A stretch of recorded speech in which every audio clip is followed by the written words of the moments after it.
श्री स्वामी समर्थ. पितृपक्षातील या 4 तिथी फार महत्त्वाच्या. जाणून घ्या या दिवसात काय करावे.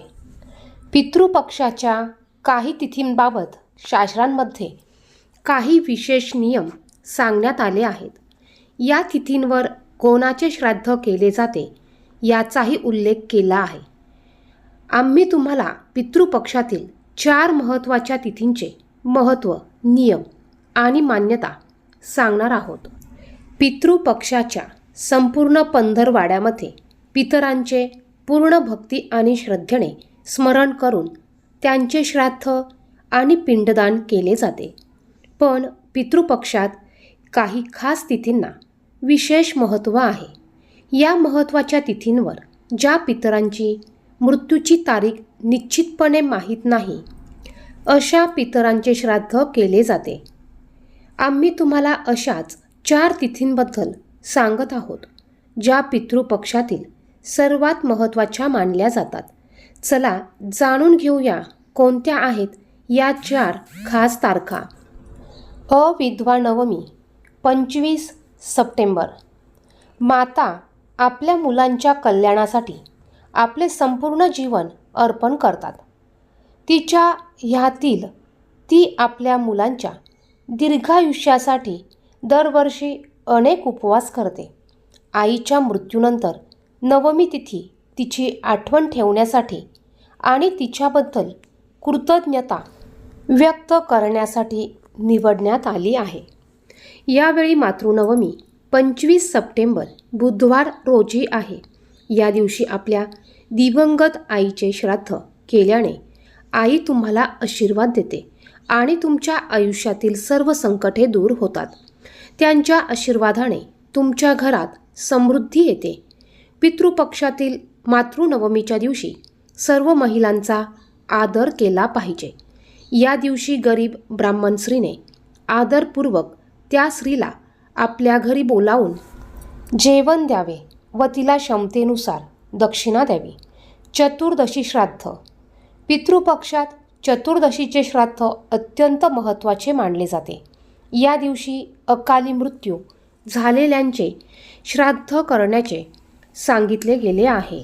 21 सप्टेंबर शनिवार. या दिवशी चतुर्दशी श्राद्ध आहे. काही लोकांचा लहान वयातच कोणत्या न कोणत्या आजाराने किंवा अपघाताने मृत्यू होतो.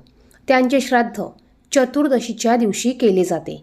या दिवशी भरणी श्राद्ध देखील केले जाते. खून, आत्महत्या किंवा इतर कोणत्याही अपघातामुळे अकाली मृत्यू झालेल्यांचे श्राद्ध चतुर्दशीच्या दिवशी केले जाते. या चतुर्दशीला घयाळ चतुर्दशी असेही म्हणतात. चतुर्दशीच्या संदर्भात महाभारतातील अनुशासन पर्वात भीष्म पितामहांनी युधिष्ठिराला सांगितले आहे की चतुर्दशीच्या दिवशी नैसर्गिकरित्या मरणाऱ्यांचे श्राद्ध न करता ते सर्व पितरी अमावस्येच्या दिवशी करावे. पितृपक्ष एकादशी 2024. पितृपक्षातील एकादशीला इंदिरा एकादशी म्हणतात आणि शास्त्रात तिचे विशेष महत्त्व मानले जाते. पितृपक्षातील एकादशी 28 सप्टेंबर या दिवशी आहे. या दिवशी व्रत केल्याने आपल्या पूर्वजांच्या आत्म्यांना पुढील लोकात शांती आणि समाधान मिळते. या दिवशी ब्राह्मणांना अन्नदान करून दानधर्म केल्याने यम लोकात जावे लागत नाही. त्याचबरोबर तुमच्या पूर्वजांना मुक्ती मिळते.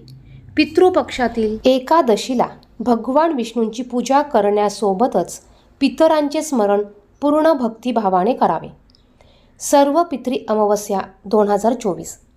सर्व पितरी अमावस्या हा पितृपक्षाचा शेवटचा दिवस असून या दिवशी पृथ्वीवर आलेले पूर्वज परत जातात. सर्व पितरी अमावस्या 2 ऑक्टोबरला आहे. या दिवशी ज्यांची मृत्यू तारीख माहीत नाही अशा लोकांचे श्राद्ध केले जाते. विस्मृतीत गेलेल्या पितरांच्या आत्म्याला तृप्त करण्यासाठी या दिवशी श्राद्ध केले जाते असे शास्त्रात सांगितले आहे. या दिवशी किमान 5 ब्राह्मणांना घरी बोलावून अन्नदान करावे व त्यांना दान देऊन आदरपूर्वक निरोप द्यावा. याला महालय श्राद्ध असेही म्हणतात. या दिवशी पितरांचे स्मरण करून संध्याकाळी दक्षिण दिशेला मोहोरीच्या तेलाचा दिवा लावावा. असे केल्याने पूर्वजांना त्यांच्या पुढच्या जन्मात अंधकाराचा मार्ग राहत नाही आणि ते सुखी होऊन मुलांना आशीर्वाद देतात असे म्हणतात.